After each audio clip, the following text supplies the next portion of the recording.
இட்லிக்கு வெஜிடேரியனில் ஒரு சூப்பரான சைட் டிஷ்னா அது கண்டிப்பாக சாம்பாராக தான் இருக்கும். அந்த டிஃபன் சாம்பார் எப்படி ஈஸியாக ரெடி பண்ணுறதுன்னு பார்க்கலாம்.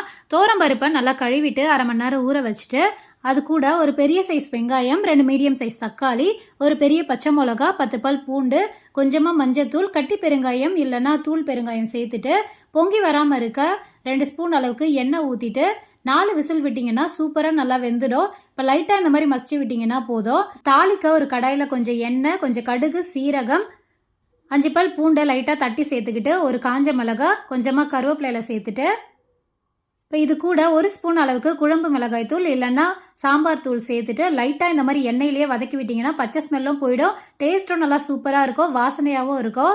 இப்போ வேக வச்ச பருப்பை சேர்த்துட்டு நல்லா கொதிச்சு வந்த பிறகு ஃபைனலாக கொத்தமல்லி இலை தூவி இறக்குனீங்கன்னா நல்லா சூப்பரான ஒரு டிஃபன் சாம்பார்.